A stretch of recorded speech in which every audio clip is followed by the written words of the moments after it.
Aleluia. Quero cumprimentar a todos com a graça e a paz do Senhor. Amém, irmãos? Que alegria estar com vocês pela primeira vez aqui em Maceió, aqui, no estado do Alagoas. Fico muito feliz de estar aqui conhecendo esse povo abençoado e já chegar em grande estilo em um congresso que reúne não apenas uma igreja, mas toda a juventude desse lugar. Não me interessa se vieram 5, 6 ou uma pessoa de cada igreja. Eu creio que o propósito de Deus nesse congresso foi fazer com que pelo menos um jovem de cada igreja viesse a esse lugar para receber algo de Deus e levar essa centelha para a sua igreja, para que o avivamento de Deus continue a queimar, porque eu creio que antes de Jesus voltar, muita gente ainda vai se converter aqui em Maceió. Muitas famílias ainda vão ser salvas, muitos jovens ainda vão ser avivados, e glória a Deus por isso. Eu fiquei feliz de quando eu postei no meu Instagram, essa semana, várias pessoas apareceram dizendo que era de Maceió, e eu não sabia que eu tinha seguidor de Maceió nas redes sociais, e eu fico muito feliz. Tem alguém que me segue nas redes sociais aí? Olha aí que alegria. Pense aí, eu pensando que eu era só cearense, que ninguém daqui sabia quem eu era, mas que bom e que maravilha ver que as redes sociais nos dão essa possibilidade de estar alcançando tantas pessoas ao mesmo tempo, amém? Quero agradecer à igreja, comunidade do Deus Vivo, como já foi falado, esse evento não é apenas a comunidade do Deus Vivo, mas foi a organização desse evento, partiu dessa igreja, dos pastores, da Ana, que é uma jovem, que eu queria que a igreja aplaudisse ao Senhor pela vida da Ana, que mesmo tão jovem, junto com a liderança, Deus colocou no coração esse sonho, e só quem faz evento sabe os desafios que são fazer um evento, e quando Deus faz bem feito. Deus fecha logo, é um hotel para o nome dele ser glorificado. Deus coloca a igreja dele num canto bom desse, aleluia, e glória a Deus por isso, e eu tenho certeza que Deus vai falar conosco na sua palavra, amém? Abra a sua Bíblia comigo no livro do profeta Daniel, capítulo de número 1, livro do profeta Daniel, capítulo de número 1, quero estar trazendo uma palavra para vocês, uma palavra que não seja cansativa, que não seja enfadonha, uma palavra curta e quente que não incomoda a gente, amém? Uma palavra que você possa realmente refletir. Esse congresso leva o nome da juventude, mas eu sei que aqui tem adultos, e eu creio que essa palavra também vai alcançar cada um de vocês, mas eu creio que na grande maioria, os jovens que estão aqui nesse lugar, os adolescentes que estão aqui presentes, precisam dessa palavra, para entenderem o que é que Deus quer de cada um de nós. E o Senhor colocou no meu coração, de estar compartilhando acerca desse jovem, que foi um jovem que verdadeiramente fez a diferença na sua geração. E o tema desse congresso, não esqueça, o tema é: eu sou diferente. Olhe para o irmão do seu lado e fala assim: você é diferente.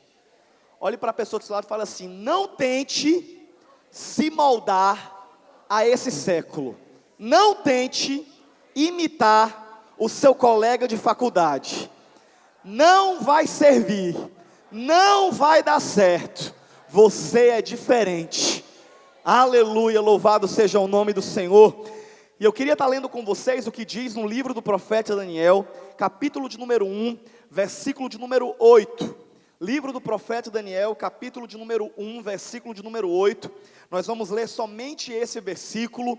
Eu creio que a grande maioria conhece a história de Daniel, mas eu quero me deter principalmente na parte A desse versículo, porque eu sei que Deus tem uma palavra bem séria para trazer para a juventude que está aqui.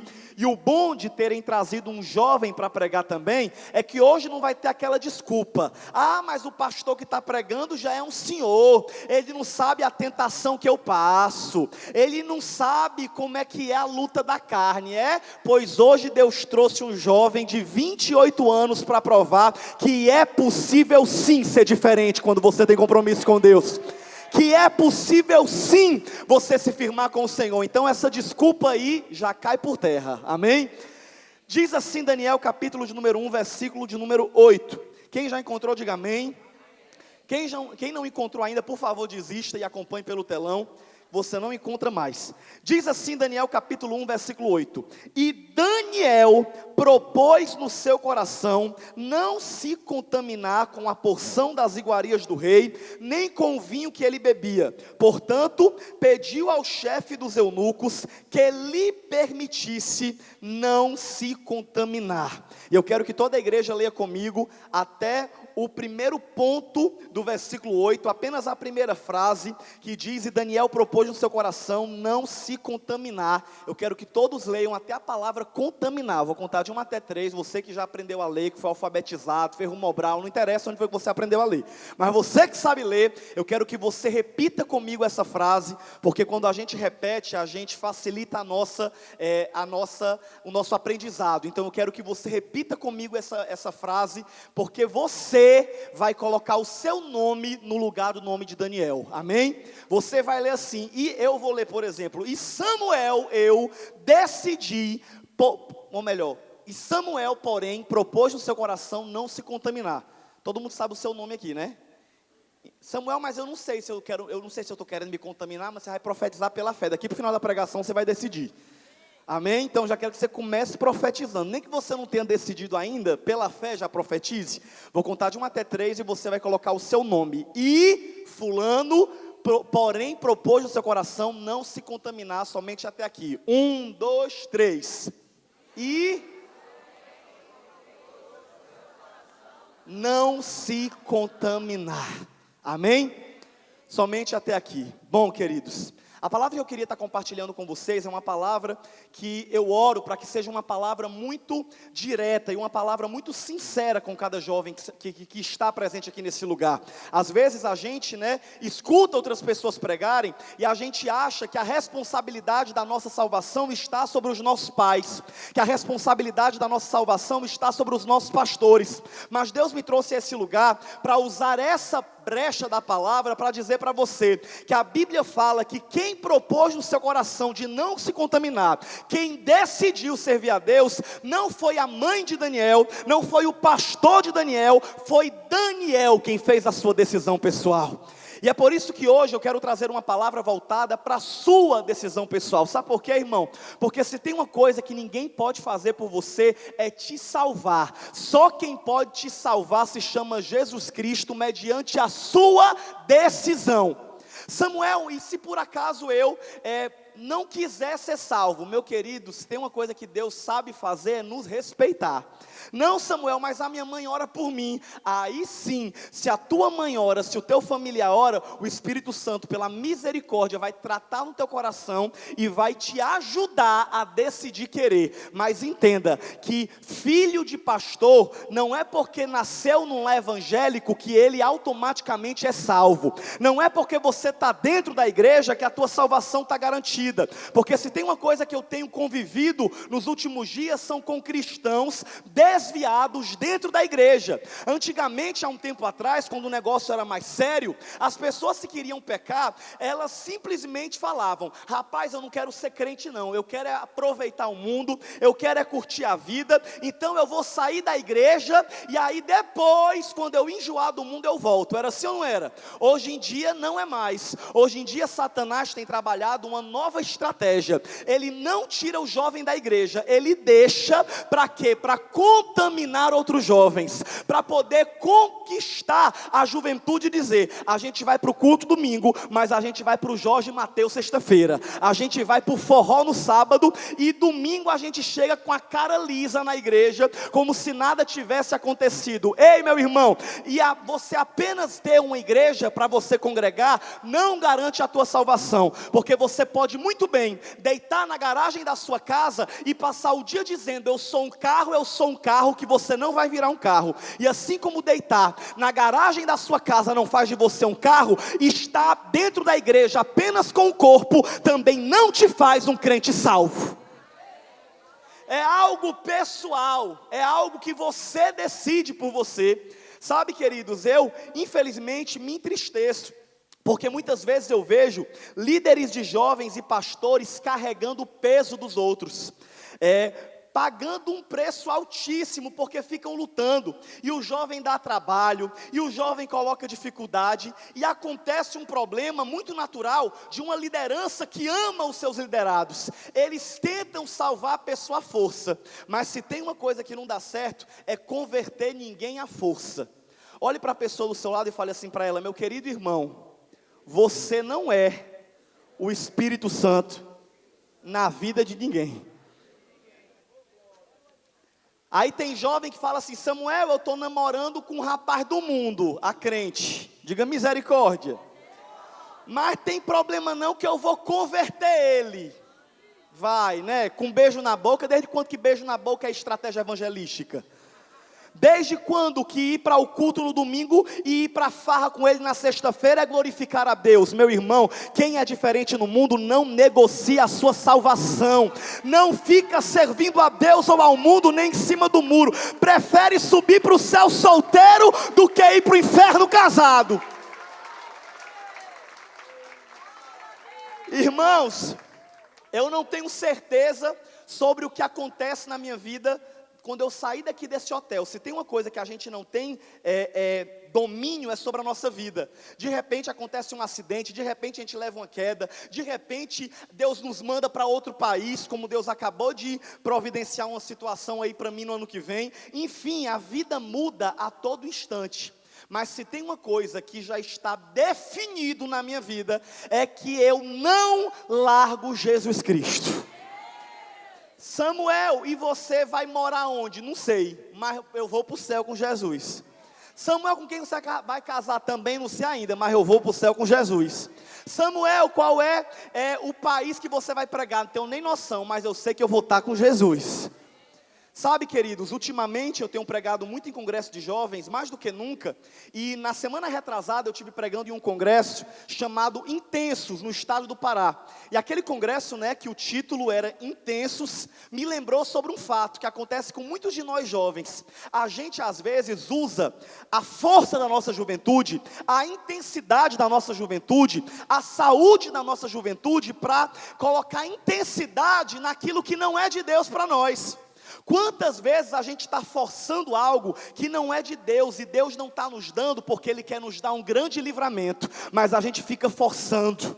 E aí eu me lembro de uma conta matemática que diz que 1 milhão de vezes zero continua sendo zero, ou seja, não adianta colocar intensidade aonde não há nada. Isso acontece muito também em relacionamento sentimental. A moça é apaixonada pelo rapaz, ele entrou no ônibus, ela nunca tinha visto ele, mas ela está tão carente que quando ele sobe no ônibus, ela já se imagina casada com ele, com 2 filhos, é o amor da vida dela. Encontrei o meu varão hoje voltando da faculdade. Quando ele desce no ponto do ônibus dele, o amor acaba. Você já ouviu falar sobre amores platônicos? O que é um amor platônico? É um amor que não tem a menor condição de dar certo. É um amor que não tem a menor condição de acontecer, como acontece muito, né? Pessoas se apaixonam por outras, pessoas famosas da TV que nunca viram, né? As pessoas se declaram para as outras pela internet, diga misericórdia. Se apaixonar por alguém pela internet, minha irmã, isso aí não é propósito de Deus não, isso aí é carência. Carência.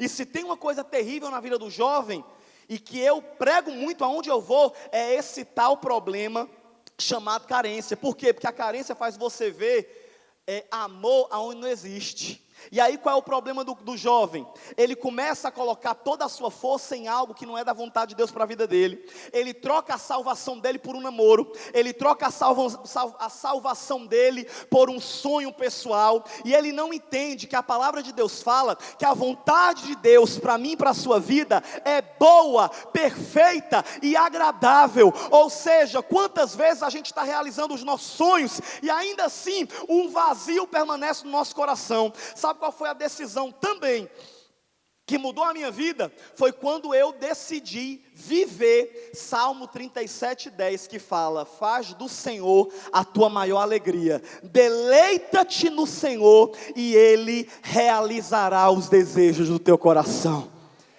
Sabe, irmãos, a gente vê tanto crente pagando preço por isso, por aquilo, jejuando por isso, por aquilo, enquanto Deus fala, sabe o quê? Me obedece. Fica no centro da minha vontade, porque quando você me obedecer e a tua juventude for para a minha glória, você não vai ter que correr atrás de nada. Eu farei o que é teu correr ao teu encontro. Eu farei com que a tua vida flua debaixo do meu favor, de modo que você não vai viver se humilhando por nada. Você vai viver esperando nele, e de repente ele vai te surpreender. Só qual é o nosso problema, queridos? Nós somos jovens. Diga misericórdia que nós somos jovens. Jovem é um tipo de gente que não tem paciência, que simplesmente quer as coisas na sua hora, no seu tempo e do seu jeito. E é por isso que eu necessito pregar essa noite, deixando essa palavra muito bem firmada no seu coração, de que Deus não vai fazer por você aquilo que você não deixa que Ele faça. Deus não vai cumprir na sua vida um plano que você não quer que Ele cumpra, porque só tem uma pessoa que consegue atrapalhar os planos de Deus na nossa vida. Sabe quem é? Satanás. Tem crente que morre de medo do demônio, você já viu isso? Tem crente, irmão, se tem um negócio que eu não gosto, me perdoe até, se tem igrejas aqui em nosso meio, até delicado eu dizer isso, que praticam isso, mas eu, Samuel Wagner, não gosto de ficar fazendo estudo sobre demônio. Eu não perco meu tempo estudando demônio. Sabe aquelas campanhas, né? E aqueles estudos, cursos que o pessoal aprende com o nome dos demônios, Zé Pilintra, Pomba Gira, e não sei o que, e Exu disso, Exu daquilo outro. Eu não tenho tempo para estudar demônio, meu irmão, eu tenho mais o que fazer. A única coisa que eu e você precisamos aprender sobre o demônio é que há 2016 anos atrás, na cruz do Calvário, quando Jesus falou: Pai, está consumado, em tua mão entrego o meu espírito, a Bíblia fala que a cabeça da serpente foi pisada, e a partir dali, a autoridade do diabo foi tomada, ou seja, ele já está derrotado. É o que você precisa saber, amém? Olha para o irmão do lado e fala assim: deixa de ser frouxo, deixa de ter medo do demônio, deixa de dar ibope para o cão, vá se encher do Espírito Santo, que é melhor. Lá em Fortaleza, né, é Nordeste, aqui também é Nordeste, tem muito aquela história, né, a cultura da macumbaria, da feitiçaria, né, e o crente aqui também tem, né, muita feitiçaria. Inclusive esse mês de agosto é um mês em que tem muitas festas na macumbaria, e eu conheço crente que se vê um despacho, passa pelo outro lado da rua. Se eu ver um despacho e a galinha ainda estiver limpa, eu levo para casa. Eu faço um creme e almoço, sabe por quê? Porque a Bíblia fala que na autoridade do nome de Jesus a gente come coisa mortífera e não faz dano algum. Eu não tenho medo das obras do diabo, louvado seja o nome do Senhor. O diabo não pode atrapalhar o plano de Deus na tua vida, irmão. Até para Satanás te tocar, ele tem que marcar reunião com Deus para pedir. Ou seja, não é o diabo que atrapalha o plano de Deus na tua vida. Não, Samuel, eu sei quem é. É a fulana que quer tomar o meu lugar no ministério de louvor. Ela tem inveja de mim, o sonho dela é me destruir. É o fulano que tem inveja do meu ministério. Ei, invejoso também não consegue destruir o plano de Deus na tua vida. Pelo contrário, quanto mais te amaldiçoam, mais Deus te abençoa. Porque isso é uma lei bíblica.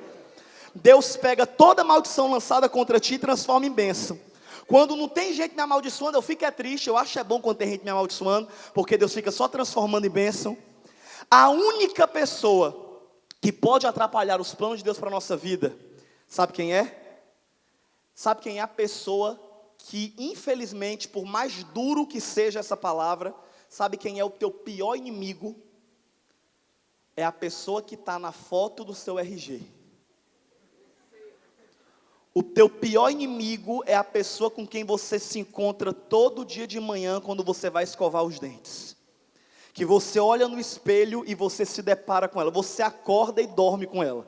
Sabe quem é o teu pior inimigo? Você mesmo. E sendo específico, o seu pior inimigo é a sua carne. Levanta assim o seu braço, pega assim na sua carne e fala assim: eu não posso confiar em ti, carniça. Dá um beliscãozinho carinhoso no seu irmão e fala: confia nisso não, irmão. Aleluia, louvado seja o nome do Senhor. Não confie na sua carne. Sabe o que a sua carne quer? A sua carne quer um prazer momentâneo. Sabe o que o teu espírito quer? A vontade de Deus sobre a sua vida. Sabe o que a sua carne fala? Sai beijando todo mundo como um copo descartável. Sabe o que o Espírito Santo de Deus quer sobre você? Guarda o teu coração e guarda a tua vida, porque o que é teu e o que te valoriza eu vou trazer na hora certa. Sabe o que a tua carne quer? Que você realize os seus sonhos materiais. Sabe o que o teu espírito quer? Que os sonhos de Deus, que são maiores que os seus, se cumpram. Nós somos o nosso pior inimigo. Agora, o que eu amo e o que eu acho tremendo nessa palavra de Daniel é que ele fez a sua própria escolha. Quando eu começo a pregar a palavra e algumas pessoas me vêm pregando, ou então quem vê o meu irmão gêmeo, porque para quem não sabe, eu tenho um irmão gêmeo, né? Ou seja, gêmeo, muito parecido comigo, que é o André Vitor, que quem me segue, a maioria segue ele também, né? Ele é muito conhecido também, um grande pregador da palavra. A gente lembra muito um ao outro, a mesma cor do cabelo, a mesma cor dos olhos. A única diferença é que eu sou 5 centímetros ou 3 mais alto, e eu estou 12 quilos mais magro, para a glória de Deus. E aí, quando as pessoas nos veem pregando, elas olham para a gente, né, principalmente há algum tempo atrás, quando a gente tinha 16, 17, 18, hoje eu estou com 28 já, não tem mais nem graça, mas quando eu era mais novo que eu falava, e eu tenho 19 anos, estou aqui pregando a palavra, aí o pessoal olhava e falava, Vala, 19 anos pregando, que bênção, e aí as pessoas automaticamente, né, se cutucavam, cochichavam uma com a outra e dizia, esses dois aí, dessa idade, pregando desse jeito, com certeza, são filhos de pastor, com a pastora ungida, ainda tiveram uma babá profetisa para cuidar deles a vida toda.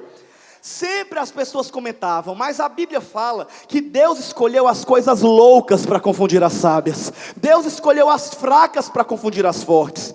Pelo contrário, eu e o meu irmão André, a gente nasceu em uma família terrivelmente idólatra, uma família que não conhecia ao Jesus verdadeiro. A nossa história, o nosso testemunho é tão tremendo, que para você ter uma ideia, quando eu e ele fomos nascer, no ano de 1987, a nossa mãe, Dona Maria Zilda Cavalcante, inventou de nos ter com 41 anos de idade. Ou seja, uma idade nem um pouco aconselhada para uma pessoa gerar um filho. E aí, quando a minha mãe foi nos ter, sai, espírito gago. Ela, é porque ver por outra trava-língua é um espírito que me atrapalha, mas ele sai. Ela, com 41 anos, né, teve um pré-natal super complicado, de modo que durante todo o pré-natal, a pressão dela alcançou o número de 20/10. O médico e todos que a acompanharam falaram que certamente aquele quadro caracterizaria uma situação de pré-eclâmpsia. E muito cuidado foi tido durante toda a nossa gestação. Ela não saía de casa, era direto com as pernas para cima. Vala que chique, rapaz. Rapaz, tá aí que eu gostei dessa igreja, viu? Primeira vez em 12 anos que eu prego que o negócio é organizado desse jeito. E eu não combinei não, viu, gente? Essa cor linda aqui é a Dona Zilda. E essa cor marromena é o André Vitor. E aqui é o rascunho e aqui é a arte final, eu. Aqui é a nossa mãe. E a minha mãe, ela tirou foto para eu mostrar para ela, que ela se sente famosa que só, quando tira foto comigo pregando. Ela diz que ela é mãe dos gêmeos. Hoje em dia ela se amostra, antigamente ela perseguia a gente. Eu estou pregando, viu, Ana? Tu vai tirando a foto, eu vou pregando, é uma coisa bem espontânea. E aí o que acontece, queridos? Quando a minha mãe, a Dona Zilda, quando a minha mãe, a Dona Zilda, ela foi nos ter, a pressão dela estava 21/10, 20 a 21/10, a gravidez foi muito complicada, e a minha mãe sempre nos contou essa história, mas ela sempre nos contava a história de uma maneira muito simples, porque ela não era médica. Só que aí quando eu me converti e comecei a pregar, eu me converti com 15 anos, comecei a pregar com 16, e com 20 anos de idade, eu fui gravar o meu primeiro DVD, que é esse aqui, que ninguém diz que sou eu, né? Isso aqui era outra pessoa. E quando eu fui gravar esse DVD, há 8 anos atrás, né, que eu estava pregando, não é para filmar o culto todo não, mano, pelo amor de Deus. Tá bom, que esse DVD eu nem mostro para ninguém, isso aqui é só quem tem, quem não tem, jamais terá. E aí, o que acontece? Quando a minha mãe, ela foi nos ter, ela contou a história, mas quando eu fui gravar o meu DVD de pregação, com o meu testemunho, eu resolvi ligar para o médico que fez o parto da minha mãe, para convidá-lo. Deus me deu essa ideia. Samuel, liga para o médico, o Espírito Santo conversando comigo, porque eu não sei com você, mas comigo ele passa o dia conversando, e eu declaro que você também vai ter esse nível de amizade, que o Espírito Santo vai se meter em tudo da sua vida. E aí o Espírito Santo me deu essa ideia, e eu falei, mãe, a senhora ainda tem o telefone do doutor Moacir? E ela falou, meu filho tem uma receita guardada, mas não é o mesmo telefone. Eu falei, vamos tentar? E ela está aqui. E aí quando eu fui ligar para ele, né, Deus fez 3 milagres. O primeiro milagre é que ele ainda estava vivo, diga glória a Deus. O médico ainda vivia. O segundo milagre é que o telefone ainda era o mesmo, em 20 anos. É milagre ou não é? Porque hoje em dia, se a Oi lança uma promoção, vai todo mundo para a Oi, a liseira toda. Se a TIM faz outro, todo mundo muda o número. Enfim, o telefone dele o mesmo. E o terceiro milagre foi o que eu descobri quando eu comecei a falar com ele. E eu disse, alô, doutor Moacir? E ele falou com uma voz forte, firme. Ele falou, é ele. E eu falei, doutor Moacir, é o seguinte... Eu sei que o senhor não vai lembrar de mim, mas quem está falando é o Samuel Wagner, irmão do André Vitor, filho da dona Maria Zilda Cavalcante. O senhor fez o nosso parto, o parto da nossa mãe, há 20 anos atrás. E aí, eu querendo que ele me reconhecesse, né, me achando, né, o homem tinha feito milhares de partos, mas eu queria que ele lembrasse do meu. E aí ele respondeu assim, sabe aquele procurando na memória, mas sem achar? E aí eu falei, enfim, o senhor não lembra, mas o fato é que eu e o meu irmão crescemos, hoje nós pregamos a palavra, e eu vou estar gravando o meu DVD de pregação, contando a minha história, e essa parte do livramento que Deus nos deu, desde a infância, desde o nascimento, é uma parte muito detalhista e delicada do nosso testemunho, e eu queria saber se o senhor poderia participar. Eu não sei qual é a sua religião, mas eu sou evangélico, e eu vou gravar na Assembleia de Deus tal. E aí, irmão, eu tirei o telefone de perto do ouvido, porque eu fiquei com medo da resposta que eu levaria, mas quando eu coloquei o telefone perto, a resposta do outro lado me surpreendeu, porque do outro lado, quando aquele homem ouviu isso, ele disse, glória a Deus. E eu falei, peraí doutor, esse glória a Deus é de crente? E o médico disse, lavado e remido no sangue de Jesus, meu filho. E eu falei, peraí doutor, que eu não estou entendendo nada. E aí ele falou, vem cá, por acaso você é o Samuel Wagner Cavalcante de Almeida? E eu, isso. E o seu irmão é o André Vitor Cavalcante de Almeida? É. E a sua mãe é a Maria Zilda Cavalcante? Eu falei, eu não lhe disse. E ele falou, mas eu não lembrava desse detalhe. Meu filho, a sua mãe contou para você o milagre que foi para vocês nascerem? E eu falei, contou doutor, mas ninguém melhor do que você, para me contar com o seu vocabulário o que aconteceu naquele dia. E é por isso que eu lhe queria no DVD. E ele falou, meu filho, eu nunca vou esquecer do parto da sua mãe. A sua mãe chegou na minha clínica já passando mal. E o médico que ia fazer o parto dela, que era um médico mais jovem, sumiu, porque ele tinha certeza que ou morreria vocês, ou morreria a sua mãe, e ele não queria carregar um atestado de óbito no seu currículo já tão cedo. E aí eu tive que assumir o parto. E o que você não sabia até hoje, Samuelzinho, é que desde aquela época eu era obstetra, mas eu também já era presbítero da igreja presbiteriana. E antes de eu ir para a sala de cirurgia, eu entrei no meu consultório e eu disse, Senhor, eu sou formado como obstetra, eu tenho capacidade para fazer um parto normal, mas esse parto foge da minha limitação. Esse parto eu não tenho capacidade de fazer. E é por isso que eu te peço, Deus, se é da tua vontade que esses meninos nasçam, usa as minhas mãos e glorifica o teu nome naquela sala. E sabe o que aconteceu, meu filho? E eu já chorando na sala disse, o que, doutor? E ele disse, meu filho, eu ouvi a voz de Deus pela primeira e única vez na minha vida toda. Nunca mais aquilo se repetiu, mas uma voz bradou no meu consultório dizendo, Moacir, meu filho, faz esse parto na paz, porque os 2 bebês que hoje vão nascer, vão crescer e vão ser pregadores da minha palavra. Aleluia, louvado seja o nome do Senhor. E aí, contrariando todas as expectativas, a gente nasceu, o meu nome ia ser Adriano, diga misericórdia, nada contra o nome Adriano, mas é porque ia ser André e Adriano, dupla sertaneja. Deus é tão bom que a minha mãe fez um voto, que se a gente escapasse, ela ia colocar nomes bíblicos, e aí quando ela foi procurar Adriano na Bíblia, para a glória de Deus não tinha, e aí ela teve que colocar outro nome, e eu sei que inspirada por Deus, ela me batizou com o nome de Samuel, profeta do Deus Altíssimo, aquele a quem o Senhor ouve. E aí, a gente nasceu, mas do contrário do que muitos imaginavam, a gente nasceu num contexto completamente religioso e idólatra.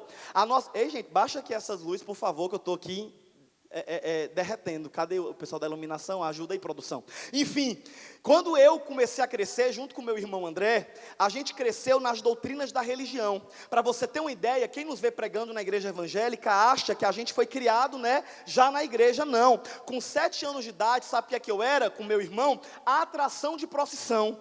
Como a gente era gêmeo, e gêmeo nunca passa desapercebido, o padre colocava eu numa ponta, ele na outra, na procissão. carregando uma imagem maior do que a gente na cabeça, andando e cantando louvores às imagens de escultura. E aos 11 anos de idade, a minha mãe, um dia na missa que a gente sempre ia, o padre virou para ela e falou assim: minha filha, seus filhos tão grandes, né, bonito. E aí a minha mãe falou: ô padre, obrigado. Aí ele olhou para mim e para o André, e a gente dando uma de simpático, né, os pés tinha, mas na missa a gente era uma benção. E aí o padre olhou e falou assim: eles já tão bom de ser coroinha. Aí eu olhei para minha mãe com aquela cara de morte e fiz assim, porque nada mais humilhante para um adolescente do que usar um vestido, né? E aí eu olhei para minha mãe com cara de morte, pedindo que não, e aí ela olhou e falou: é o meu sonho, Padre José.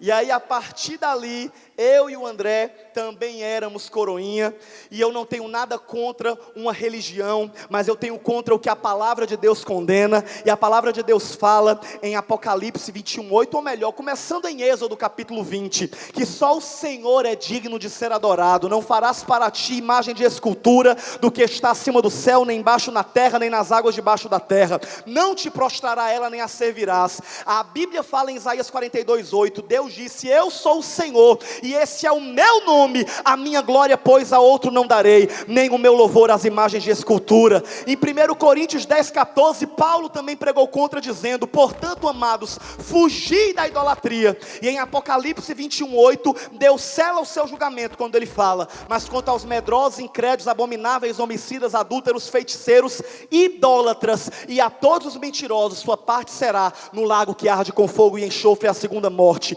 Mas graças a Deus que Jesus falou no Evangelho de João capítulo 14, né? Ele disse dessa forma: eu sou o caminho, a verdade e a vida, e ninguém vai ao Pai a não ser por mim.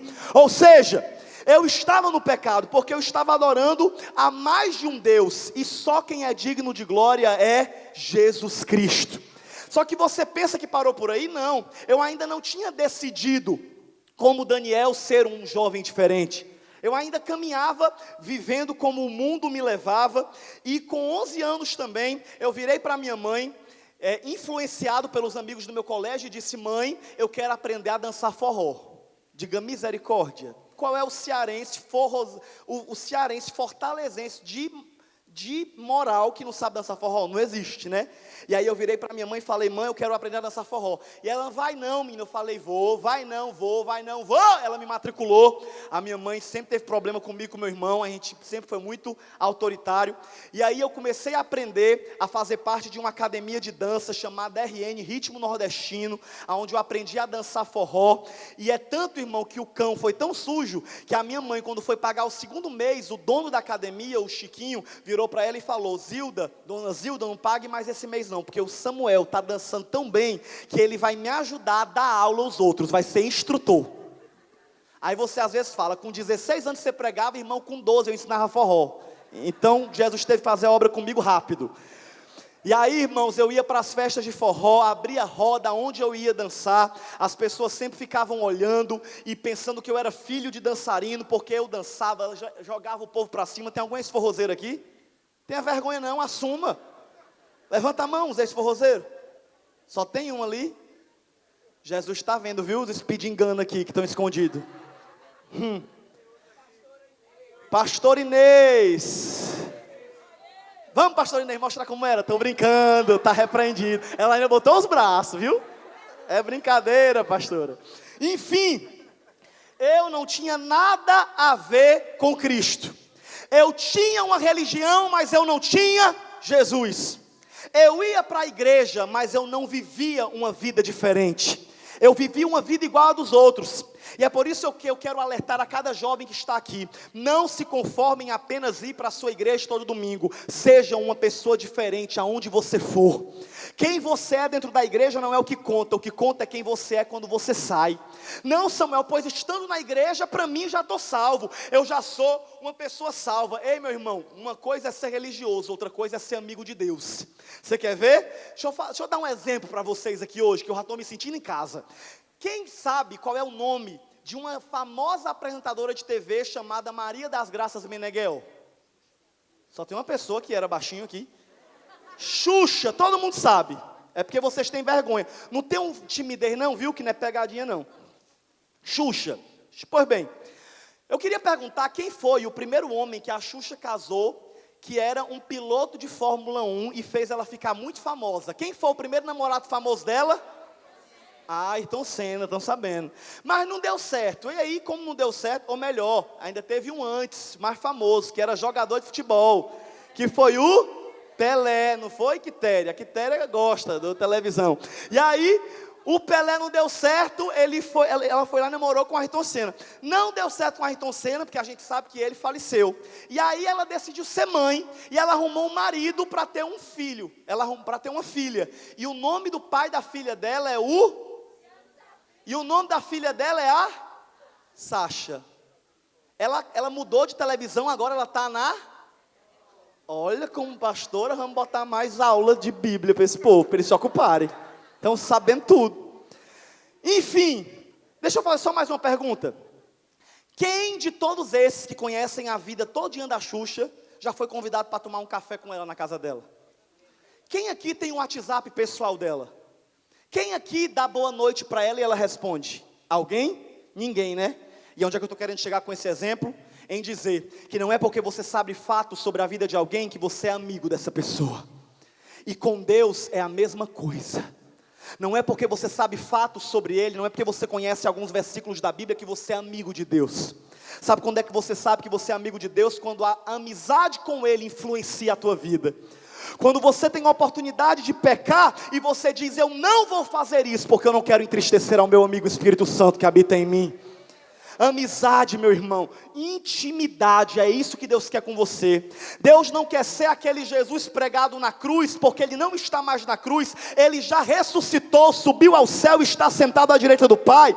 E o Jesus que você serve não é uma imagem petrificada, pelo contrário, a única pessoa que viu Jesus até hoje, de uma maneira real, e não apenas como uma luz, como Saulo viu, foi o apóstolo João, como ele conta em Apocalipse capítulo 1, a partir do versículo 10, que ele diz, eu fui arrebatado no dia do Senhor, e me vi no meio de um salão com 7 castiçais de ouro, e no meio dos 7 castiçais de ouro, vi um semelhante ao Filho do Homem. Olha como é que Jesus está, ele não está mais com ferida não, ele não está mais rasgado não, sabe como é que ele está?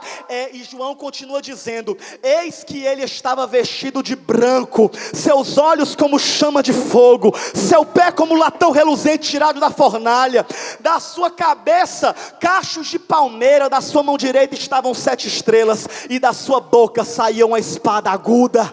João não suportou e caiu em terra, e aquele ser foi até ele, tocou em sua cabeça e disse, não temas, João, porque sou eu mesmo, aquele que fui morto, mas estou vivo para todo sempre. Esse é o Jesus que nós servimos. Ou seja, não é porque você tem uma religião que você é amigo de Deus. A palavra de Deus que Deus trouxe e traz ao nosso coração hoje é, Deus quer fazer de você uma pessoa diferente. A Bíblia fala em Malaquias, então vereis outra vez a diferença entre o que serve a Deus e o que não serve, entre o justo e o ímpio. Se tem uma coisa que eu tenho visto, principalmente no meio da juventude, são jovens que não assumem a sua identidade cristã. São jovens que têm várias personalidades. A psicologia chama isso de personalidades múltiplas. A moça tem um guarda-roupa para vir para o culto e um guarda-roupa para ir para a faculdade. Diga misericórdia. Tem umas roupas que ela vai de santinha para o culto, mas quando é para ir para a faculdade, ela troca a saia por um cinto. Que a saia é um cinto. Tem ou não tem? Tem rapazes da igreja que no culto pega fogo, o nome do fulano é o Adrianinho Cospe Fogo.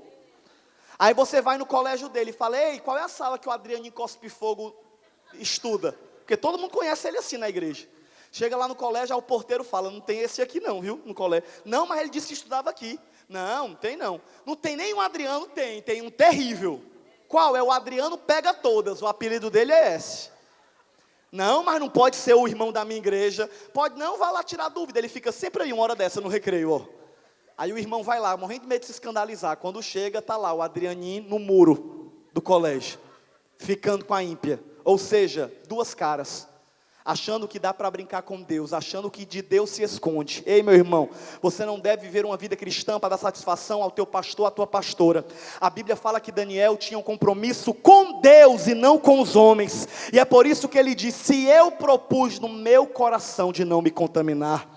Sabe, queridos, eu não estou aqui pregando para você um evangelho impossível, nenhuma vida com Deus perfeita, não. Todos nós aqui somos pecadores, amém? Quem já pecou hoje, diga misericórdia. Quem não pecou hoje, diga graças a Deus. Duas que não tinham pecado, pecaram agora, porque a Bíblia diz que aquele que fala que não tem pecado, comete, pecadora. Todo mundo aqui é pecador. Estamos todos nivelados, mas sempre tem 2 santos, ou 4, ou 5 que se manifestam. Eu acho que é bom quando eles falam, que eu tiro a máscara. É brincadeira, viu, irmão? Você viu que eu sou engraçadinho já, né? Eu sou cearense. É brincadeira, fica com raiva de mim não sei nem quem foi que falou. E ninguém olhe. Enfim, todos nós somos pecadores. Mas ser um jovem cristão faz de você um pecador diferente. Por quê? Porque o jovem do mundo, ele peca e ele não sente nada. Ele é um pecador convencido. Já eu e você somos pecadores arrependidos. O pecado não é mais algo natural em nossa vida. Esses dias eu estava me confrontando e Deus estava me ensinando no meu quarto, enquanto eu li a palavra, a diferença entre pecador e iníquo, entre pecado e iniquidade. Eu não sei se você já parou para meditar nessas palavras que a Bíblia mostra. A Bíblia fala que os iníquos não herdarão o reino de Deus. E qual é a diferença do pecado para a iniquidade? A iniquidade é um pecado volumoso. A iniquidade é quando o pecado endurece. Por quê? Porque, como eu falei agora há pouco, pecar, todos nós pecamos. Porém, quando a gente peca, a gente se arrepende. Diga glória a Deus por isso. Quem aqui quando erra se sente mal? Diga graças a Deus. Porque se você não sente mal quando você peca, é porque você é iníquo. É porque o pecado não te traz mais pavor.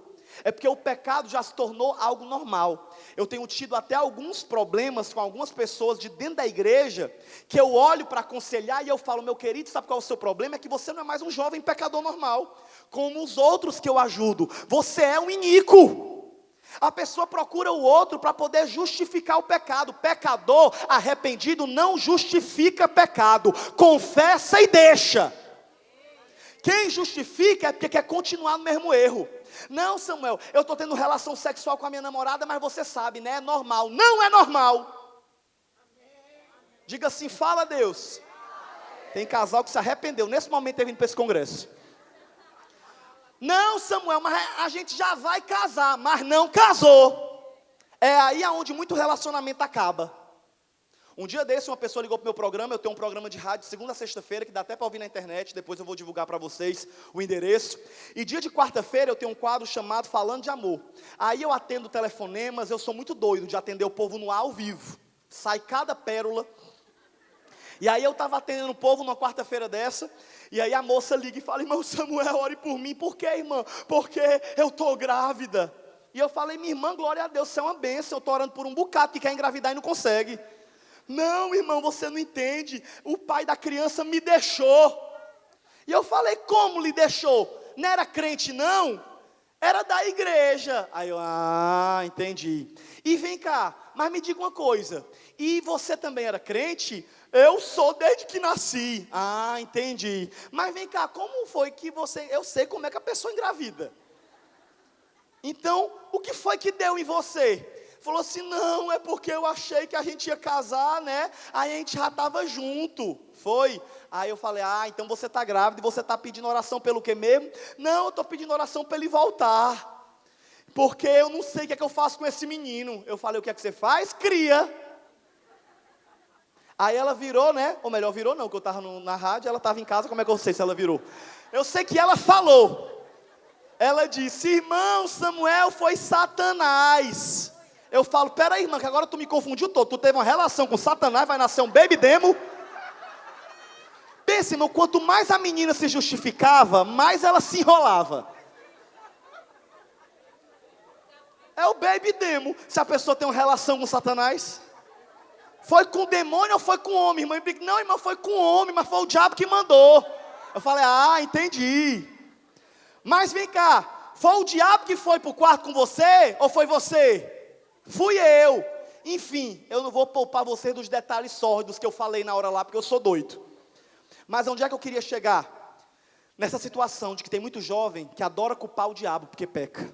Adora culpar o amigo. Não, meu amigo me levou para a farra e foi. Sabe por quê? Porque tem jovem que ora para ser liberto de um pecado, mas ora da boca para fora. Não tem atitude para deixar o pecado.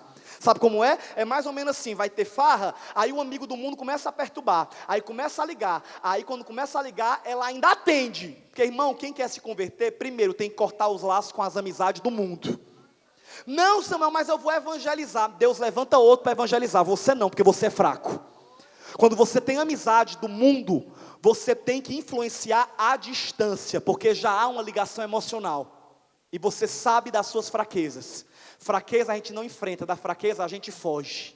Olhe para o irmão do seu lado e fale assim: a luta a gente enfrenta, do pecado a gente foge.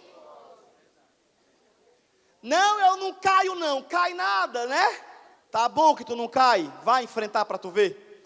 Aí a pessoa, o jovem, né? Alguns talvez vão se identificar. O amigo começa a ligar, vai para farra, sertanejozão, massa. Aí começa a ligar, aí atende. Que é, meu irmão, que foi, hein? E aí, mulher, tu volta ou não vai pro negócio? É Jorge, Mateus, Henrique e Juliano, Mateus e Cauã. Quem tá rindo é porque conhece tudinho. E aí ela fala: vou não, mulher, tu não sabe que eu sou crente? Ô, mulher, mas Deus quer a tua felicidade. É assim ou não é que o cão fala? Tem nada não. É por isso que o povo me pergunta: Samuel, é pecado um jovem cristão ir numa festa secular, ir num show do mundo? E eu digo que o pecado não é ir, o pecado é o que você vai fazer uma vez estando lá. Não, irmão Samuel, eu vou lá para a festa, mas eu vou ficar só na minha, só intercedendo, de joelho na frente do palco. Salva, Senhor, o cantor. Duvido que você vai fazer isso.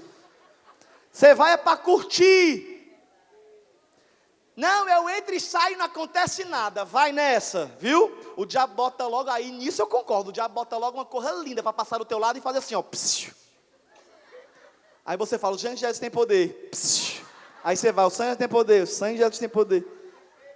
É igual onde eu quero chegar para encerrar, porque eu tenho que terminar, porque meu tempo está acabando. Gostei, gostei. Olha aí como eu estou querido. Enfim. Aí a pessoa liga, né? E fala: vamos, vai ser bom, vai ser massa, é open bar. Eita, quem falou eita era o mais perigoso daqui. Sabe até o que é open bar? Misericórdia. Eu fico só olhando as carinhas dos santinhos que estão aqui no culto. Olhe para a pessoa do seu lado, da cabeça aos pés, sem querer julgar, mas já julgando. Isso aí é crente? É do teu lado? Olha assim: irmão, na igreja todo mundo tem essa carinha de santo, mas quando passa por essa porta, só Deus sabe quem cada um aqui é, viu? Se eu fosse você, eu estava orando para Deus lhe dar livramento aí, onde você está sentado. Enfim, o jovem fica assim, ó. Por isso que os jovens riem, porque se identifica e me entende o que eu estou falando. Aí fica assim: não, mulher, eu não vou não, que eu sou crente. Mas espera aí um minuto. Senhor, me dá livramento, eu não quero ir para essa festa do mundo. Em nome de Jesus, Deus, Senhor, tu sabe que eu quero te agradar. Espera aí, mulher, não vai não. Senhor, tu sabe que eu não quero ir. Deus, em nome de Jesus, me liberta. Deus, tira isso da minha vida. Ei, tu passa que horas? Senhor, em nome de Jesus. É assim ou não é? Quem não quer pecar, corta. Quem não quer pecar, se afasta. Os jovens sempre me perguntam em mesas redondas, em congressos que eu prego pelo Brasil: Samuel, me dá uma dica para não me desviar. Sabe qual é? Na minha opinião, as maiores dicas para você nunca se desviar da casa do Senhor: duas. Primeiro, encha-se do Espírito. Encha-se do Espírito Santo. Teu Espírito Santo é uma coisa, ser cheio do Espírito Santo é outra. Salvação é uma coisa, santificação é outra. Salvação é um ato que acontece quando você veio à frente e aceitou Jesus. Santificação é um processo que vai durar até a volta do Senhor. Salvação é Deus tirar o pecador do mundo. Santificação é Deus tirar o mundo do crente. É um processo. Então, encha-se do Espírito. E segundo, cuidado com as suas amizades. Cuidado com as pessoas com quem você se associa. Eu já vi muitas pessoas, muitos jovens fenomenais perderem o ministério, porque andavam com as pessoas erradas, que levavam ele para os lugares errados, e que só fortaleciam as suas fraquezas. Querido, Você é diferente. Quando eu era novo convertido, me deu uma fraqueza um dia e eu inventei de ir para o mundo. Diga misericórdia. Jesus, eu vou lá só ver como é que está o Egito. Senhor, não vou aprontar nada, vou dar só uma volta e volto. Viu, Jesus? Não volte hoje, por favor. Fui. E sabe qual foi a melhor coisa que aconteceu na minha vida naquele dia? Foi que quando eu cheguei lá, eu olhei para aqueles jovens embriagados. Aquelas meninas seminuas se oferecendo como um objeto sem nenhum valor. Os homens drogados e embriagados, beijando a boca de várias. E elas se permitindo aquilo. Todas anestesiadas pelo álcool. E eu olhei para aquilo e chorei.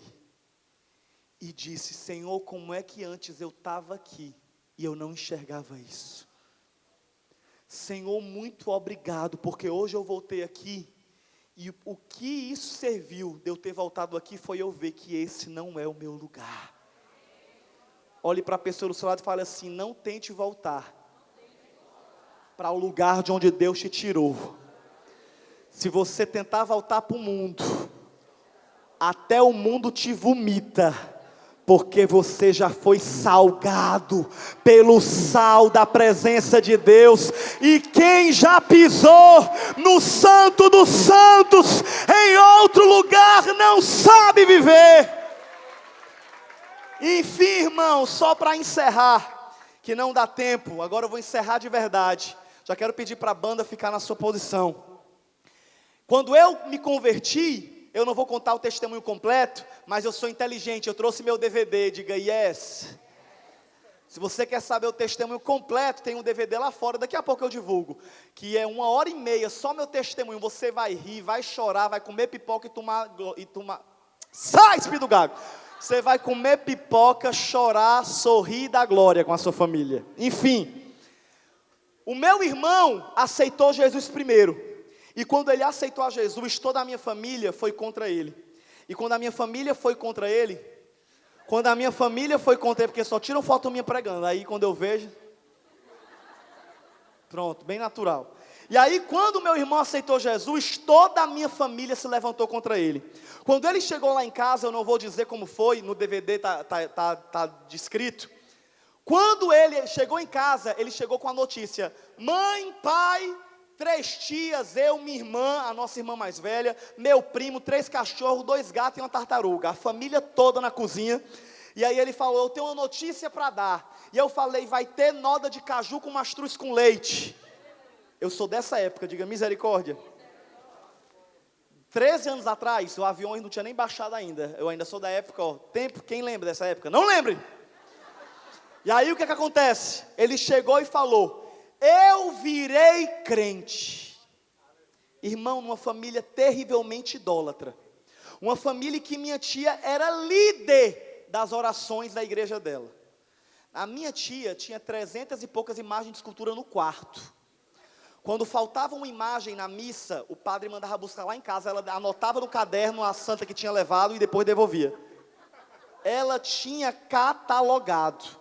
Minha família não era idólatra de falar não, era idólatra praticante. Quando ele chegou e falou isso, toda a nossa família se levantou contra ele. E disse, gente, tá aqui. A minha família chegou para ele, né? E um por um foi até ele. A minha mãe foi até ele e falou assim, pois se você for evangélico, você não tem mais mãe. Toca um tecladinho para ficar bonito, eu for no musical. Que na minha igreja, eu só sei que está acabando a pregação quando começa a tocar o teclado. Que eu sempre atraso. Aí ele já começa a tocar teclado, aí vão aumentando o som do teclado até acabar com o meu microfone. Mas pode baixar um pouquinho, eu ainda estou no tempo. E aí a minha mãe foi até o meu irmão, com 14 para 15 anos, e disse, se você for evangélico, você não tem mais mãe. Meu pai foi até ele, não falou nada, mas virou o rosto. Minhas tias, de uma por uma foram, se você for evangélico, André, você não tem mais tia, eu não sou mais sua tia. De um por um foram deserdando ele psicologicamente. Eu confesso para vocês, irmão, que eu fiquei até com pena. Eu nem ia. Mas como a família toda tinha ido, eu falei, eu não posso. Fui até ele e falei, olha, eu estou com pena do senhor. Porque você é meu irmão gêmeo, mas você não tem mais irmão se for evangélico. Todos abandonaram ele. Ele começou a pagar o preço para servir a Deus. Ele tinha que fugir para ir para o culto. Eu lembro como se fosse hoje, um dia ele fugindo, eu até conto essa experiência no DVD, mostra a cara dele, ele morrendo de rir na hora que eu conto. Que um dia eu estava jogando, brincando de ping-pong, a nossa casa é um duplex. E aí eu estava lá em cima jogando de ping-pong, quando eu vi um carro estacionando do outro lado e uma pessoa passando bem abaixadinha, olhando para trás. Quando eu olhei lá de cima, eu falei, rapaz, esse Monte Castelo tá perigoso mesmo, viu? Uma hora dessa, ladrão. Quando eu agucei a visão, quem era? O André, fugindo para ir para o culto. Ele olhando para trás para ver se a minha mãe via, e nada da minha mãe veio, e eu só na janela, olhando. O cão é ruim, né? Eu deixei ele pegar na maçaneta da porta. Quando ele pegou na maçaneta para entrar, que ele respirou para dar um glória, eu gritei, mãe, lá vai o André para a lei dos crentes. A moça do carro deu uma atirada, voou, porque a minha família prometia que ia apedrejar o carro de crente que fosse pegar a gente para o culto. Ele entrou, a minha mãe largou a panela, deu uma surra nele, e eu sorrindo lá em cima. Até que eu ouvi as pegadas dele subindo na escada. E eu falei, eita, lá vem um irmão furioso. Aí eu já fiquei na ponta da escada, preparei a direita e falei, e aí, irmãozinho, servo de Deus, vai para pé, é? E aí ele olhou para mim chorando ainda da surra. E falou, não, porque eu já aprendi que não é por força nem por violência, mas pelo Espírito Santo. E eu vim só aqui te dizer, Samuel, que hoje sou eu fugindo para ir para a igreja. Mas daqui a poucos dias você também vai se converter. E vamos ser eu e você fugindo para ir para a casa de Deus. Irmão, botei a mão na cabeça e falei, sai de mim, Deus me livre, vira crente. Mas a Bíblia diz que a palavra que sai da boca de Deus não volta vazia. Tudo que você tem profetizado na sua família, Deus está anotando. Quando o teu familiar bate no chão e diz, eu morro mas não me converto, é o primeiro que Deus vai salvar na tua casa. Toda a tua família está debaixo de promessa. Passou algumas semanas e eu também me converti. Eu não vou contar como foi, que foi uma experiência muito grande, um texto quebrou lá em casa, enfim, é uma experiência grande. Mas o que eu posso dizer é que quando eu me converti, eu já cheguei no colégio no outro dia crente. O André, ele já era um servo de Deus, mas ele tinha um pequeno problema da juventude, que muitas das juventudes têm, que era o problema de ser aquele crente 007. Sabe como é? Crente James Bond, que é crente escondido, ninguém sabe. Ele já era crente há 3 meses, 2 meses e meio, 3, e ninguém do colégio sabia. Eu não. Quando eu cheguei, eu já cheguei doido. Sentei, e eu era, irmão, o terror do colégio. Eu só sentava na última cadeira para ficar atrapalhando a aula. Nesse dia eu já cheguei, era uma quinta-feira, eu me converti numa quarta, sentei na primeira fileira. Aí meus amigos, né, do terror falavam, tá fazendo o que aí? Eu falei, não, vou assistir a aula. Tá doido, é? Falei, não, depois eu explico.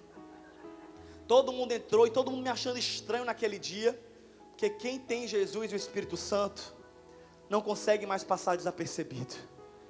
Se lá no teu colégio ninguém vê um brilho diferente em você, tem algum problema em você. Se ninguém chega para você e fala, ei, tem algo diferente na tua vida, tem algo estranho na sua vida que você tem que consertar. Naquele dia, quando dava a hora do recreio, o rádio do colégio era solto. Ou melhor, solto não, era ligado. Estou confundindo tudo hoje, não é nem um cachorro, o rádio para soltar. O rádio era ligado, com forró. E aí eu dançava com as meninas todas da minha sala, especificamente com a Alaíris e a Ingrid, que hoje as duas se converteram e eu vivo me encontrando com elas nas igrejas. E aí, quando foi na hora do recreio, eu consegui me manter quietinho, as 2 primeiras aulas. Mas quando veio o recreio, as meninas já vieram fazendo os passos para mim e dando a mão. Aí eu olhei para a mão delas e eu entendia que agora eu tinha um nome acima do meu para defender. Eu tinha um testemunho para zelar. E aí elas olharam para mim e falaram, vamos, Samuca. E eu falei, eu não posso mais. E aí elas olharam para mim e falaram, por que, tá doente? Eu falei, não. Aí eu falei para dentro, eu virei crente. Aí elas, o quê? Aí eu virei crente. Aí sabe quando a pessoa grita no seu ouvido e você não tem reflexo? ou melhor, o reflexo faz você gritar de volta. Quando elas gritaram, o pessoal saindo para ir para o recreio, eu gritei: eu virei crente! Quando eu falei, 62 alunos vieram em cima de mim. Quando eu olhei para o André, ele estava do outro lado da sala, olhando para a parede, clamando o sangue do Cordeiro. E eu falei: é hoje que eu te dou máscara? Ele também faz 3 meses que é crente. Aí metade da sala foi ficar com ele, a outra metade comigo. Falei: agora está justo. E a partir dali nós começamos a ser perseguidos. Mas eu todos os dias mostrava a diferença dentro da minha sala de aula. 8ª série eu cursava na época. O pessoal achava que eu ia ficar triste, eu fiquei foi mais alegre. Eu sempre gostei de piada, agora eu contava casos de crente. Eu chegava na sala, quando estavam contando piada imoral, falavam: ei, isso eu tinha 16 anos. E eles falavam: ei, para a conversa que o pastorzinho chegou. E eu falava: obrigado. Eu chegava cedo na sala, porque a minha família, quando a gente se converteu, parou de nos dar tudo. A gente parou de ganhar mesada, a gente parou de ganhar roupas. A nossa família tentou nos deserdar de todas as formas para nos fazer negar o nome de Jesus e não ficar firme na fé. Eu ia com meu irmão a pé e voltava do colégio, nós dois, eu na frente e ele atrás. A gente ia em jejum, com medo de cair, com medo de se desviar. A gente jejuava todos os dias. E eu chegava às vezes no colégio chorando, com fome, e ninguém sabia do que eu estava passando. Eu ia para a igreja e na época nem o pastor falava comigo. Ontem, inclusive, eu estava numa padaria depois de uma pregação que eu fui, e eu não me reencontrei com um casal de pastores, os primeiros que eu tive na vida, mas eles nunca me deram nem a paz do Senhor, aí eu nem falei com eles ontem. Enfim, mas eu lembrei de tudo que eu vivi há 13 anos atrás. Isso para provar que quem quer servir a Deus não coloca dificuldade nem dá desculpa. Os pastores não sabiam do que eu passava, a igreja era grande, nem tinha uma obrigação, mas eu precisava, mas enfim passou. Porque eu quero dizer para você, quem quer servir a Deus não coloca desculpa, serve. Você vai evangelizar um desviado, a maioria tem a cara de pau de dizer: eu me desviei por causa da fulana, é porque nunca foi firmado em Jesus. Porque quem é firmado em Jesus não se afasta por causa de homens. E ali, a minha família nos humilhava, eu e ele íamos escondido para o culto. Ah, irmão, como eu sonhava de vir para congressos como esse. E eu quero dizer que você é um privilegiado de estar aqui hoje. Você que está aqui com liberdade, que não tem um familiar seu te prometendo uma surra. Você é um abençoado, você é um abençoado. Eu nunca esqueci que um dia eu no jejum cheguei em casa com muita fome. E eu virei para minha mãe 1 e pouco da tarde, porque eu estudava numa turma olímpica e tinha uma aula a mais. Eu cheguei quase 1h30 da tarde e falei: mãe, estou morrendo de fome. E naquele dia eu vi que não era ela, eu estava numa quarentena de jejum pelo meu batismo com o Espírito Santo. E aí eu vi que não era ela, era o inimigo para me afrontar. Eu falei: mãe, coloca a minha comida. E aí ela colocou a comida no prato e jogou na mesa, como quem dá comida para um cão. Metade da minha comida caiu na mesa. Eu comecei a juntar o arroz, colocar de novo dentro do prato. Virei para ela e falei: mãe, eu ainda sou seu filho. Eu estou em outra religião, mas isso não muda quem eu sou. E ela olhou para mim e falou: eu não tenho filho crente. E eu fui chorando para o meu quarto, não quis mais comer. Peguei a minha Bíblia e falei: Senhor, hoje eu estou saindo da igreja. Eu vou continuar te amando, mas eu quero a minha família de volta. Eu não tenho condição de ser evangélico e passar o que eu estou passando aqui dentro de casa. Mas se por acaso tu realmente me ama, me dá uma palavra, porque nem telefone eu tenho para ligar para ninguém orar por mim, porque minha família tomou também o celular. Pedi a Deus uma palavra e abri. E quando eu abri, sabe o que é que estava escrito? Ainda que a tua mãe e o teu pai te desamparem, eu, o Senhor, te recolherei. E ali eu criei força para continuar firme. E naquele ano, na minha sala de aula, sempre que uma menina tinha problema com o namorado, vinha se aconselhar comigo e falava: amigo, me ajuda, tu agora é crente, né? Ora por mim. Que foi? Eu peguei o fulano com outra na festa ontem. Eu falei: foi mesmo, pois eu tenho um cara para te apresentar que ele nunca vai te trair. É maravilhoso, é fiel, vai cuidar de ti, vai te dar sempre o melhor. A menina começava a limpar as lágrimas e botar a maquiagem de novo. É do 3º ano, né? E eu falei, não, ele não é dessa terra. Aí ela, é um ET? Eu falei, calma. Eu estou falando de Jesus Cristo. Porque para jovem a gente prega na linguagem de jovem. Você não precisa querer ser santarrão na sua faculdade ou no seu colégio não. Seja simples, mas seja diferente. Não diga que não bebe porque a igreja proíbe. Diga que não bebe porque você não precisa mais de bebida. Porque hoje a tua bebida e a tua comida é a presença do Espírito Santo. Naquele ano de 62 alunos, 37 aceitaram a Jesus como Senhor e Salvador. Aleluia, louvado seja Deus. A minha família, que dizia que nunca ia se converter, hoje todos já aceitaram a Jesus como Salvador. A minha mãe que fez isso comigo naquele dia, todos os dias quando eu viajo, hoje de manhã, quando eu estava saindo, que o meu amigo estava tirando o meu carro da garagem para me deixar no aeroporto, ela acordou, era 5 e pouco da manhã, para eu ir para o aeroporto que era distante, e ela acordou, saiu atarentada e deu tempo eu ver a mão dela, e ela olhando para mim falando, eu te abençoo meu filho, vai com Deus fazer a obra de Deus. E só eu sei o que isso representa para mim hoje. A decisão de servir a Deus é sua. A decisão de ser diferente é sua. A decisão de querer a vontade de Deus para a sua vida e os planos de Deus para você é sua. A Bíblia fala que foi Daniel que colocou no seu coração. Eu hoje tenho 28 anos e Deus já cumpriu mais de 80% das promessas que Ele me fez. Ele disse que ia me levantar para pregar a palavra. E eu falava, como é que eu vou pregar se eu não posso ser crente a 4 quarteirões da minha casa? E hoje eu já viajei quase o Brasil todo, faltam poucos estados. E esse que era um dos que faltava hoje, Jesus já colocou na lista. Deus já me levou para pregar em vários países. Me inspirou a escrever um livro sobre encontro com Deus, sobre libertação de dependência emocional, um livro sobre caráter, que eu achava que só eu e minha mãe íamos ler, e esse livro esse ano completou 16 mil cópias, acabou de terminar a última remessa, os últimos que sobraram eu trouxe para cá, acho que tem nem 30, e esgotou de todas as livrarias, sabe por quê? Porque bendito é o homem que confia no Senhor. Bendita é a mulher que está plantada junto aos ribeiros de águas. E é por isso que eu quero que você fique de pé aí onde você está. Feche os seus olhos. Queria pedir que por favor ninguém saísse agora. Por favor, quero que todos coloquem a mão no seu coração.